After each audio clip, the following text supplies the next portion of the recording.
എടികളെ എല്ലാവർക്കും good morning. ഇപ്പോൾ സമയം രാവിലെ 7:30. ഇന്നലെ സൈക്കിൾ ചവിട്ടി വന്ന് കിടക്കാനുള്ള സ്ഥലം കിട്ടിയപ്പോൾ രാത്രി 12 മണിക്കായി.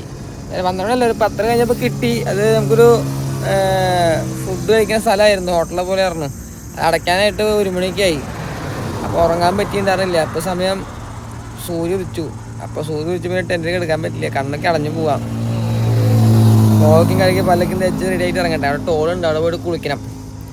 അപ്പോൾ എന്തായാലും വല്ല രാവിലെ എനിക്കിങ്ങനെ ഇരിക്കുക, ഞാൻ എഴുന്നേക്കണം നോക്കിയിട്ട് കാവൽ എങ്ങനെ തന്നെ ഇരിക്കുക. ഇടയ്ക്കിടയ്ക്ക് നോക്കുമ്പോൾ ഇങ്ങനെ ഇരിക്കണ്ടായിരുന്നു നോക്കിയിട്ട്.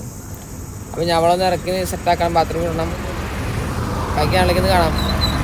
ഓക്കെ.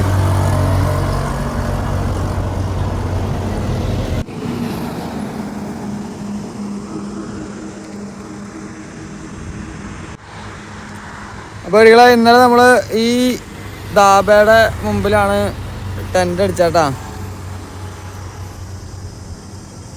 അപ്പോൾ എന്തായാലും നമുക്ക് ഇനി സാധനങ്ങളൊക്കെ പാക്ക് ചെയ്തിട്ട് യാത്ര തുടങ്ങാം.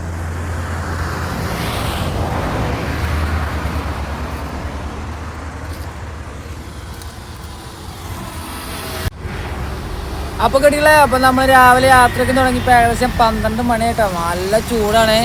ഞാനിപ്പോൾ കുംട്ടാന്ന് പറഞ്ഞ സ്ഥലം കഴിഞ്ഞ് ഇങ്ങനെ പോകുന്നു. ഒരു മരത്താണിലേക്ക് കിട്ടിയപ്പോൾ ഒരു ഹൈവേയുടെ സൈഡിൽ ഇങ്ങനെ റെസ്റ്റ് എടുത്തുകൊണ്ട് നിൽക്കാം. ഇനി നമുക്ക് ഇവിടുന്ന് ഏകദേശം ഗോവ ബോർഡറിലേക്ക്, എന്ന് വെച്ചാൽ കർണാടക ഗോവ ബോർഡറിലേക്ക് ഒരു 70-80 കിലോമീറ്ററിന് അടുത്തുണ്ട്. എന്തായാലും ഇന്നെത്തില്ല, നാളെ രാവിലെ നമുക്ക് എത്തുള്ളൂ. കാരണം പതുക്കെ പോകണുള്ളൂ, ചെറിയ കയറ്റങ്ങളും അങ്ങനെ സംഭവമൊക്കെ ആയിട്ട് പതുക്കെ ഇങ്ങനെ പോയോണ്ടിരിക്കുക. ഒരു 3 ദിവസത്തിനുള്ളിൽ ഗോവ എത്തും എന്നുള്ള പ്രതീക്ഷയിൽ ഇങ്ങനെ പോയോണ്ടിരിക്കുകയാണ്. അപ്പോൾ ഇവിടുത്തെ അവസ്ഥ എന്നൊക്കെ വെച്ച് കഴിഞ്ഞാൽ കാണിച്ചു തരാം. ഏതൊരു കല്യാണ മണ്ഡപമാണ്. അപ്പോൾ ഞാൻ നോക്കുമ്പോൾ നല്ലൊരു അടിപൊളി തണൽ, നല്ല കാറ്റുണ്ട്, വെയിലൊന്നും ഇല്ലാത്തൊരു സ്ഥലത്ത് ഇങ്ങനെ സൈക്കിൾ സൈഡാക്കി ബെല്ലമ്മോള് കിടന്ന് ഉറങ്ങാണ് കേട്ടോ. സൈക്കിളിലേക്ക് ഇവിടെ വെച്ച് ഇങ്ങനെ റെസ്റ്റ് എടുത്തുകൊണ്ട് നിൽക്കുകയാണ്. ഒരു 1/2 മണിക്കൂർ കഴിഞ്ഞാൽ ഇറങ്ങും. എന്നിട്ട് പോണ വഴിക്ക് ചോറയ്ക്കും പാഴ്സൽ മേടിച്ച് എവിടെയെങ്കിലും പോയിരുന്ന് കഴിക്കണം. അപ്പോൾ അങ്ങനെ നമ്മൾ ഗോവയിലേക്കുള്ള യാത്ര പോയിക്കൊണ്ട് നിൽക്കുകയാണ്. ഓക്കെ. എന്താ അവിടെ നിന്ന് ഞാൻ അങ്ങോട്ടാണെന്നുള്ളതൊക്കെ അവിടെ എത്തിയിട്ട് പറയാം. അപ്പോൾ എന്തായാലും മുന്നോട്ട് പോട്ടെ.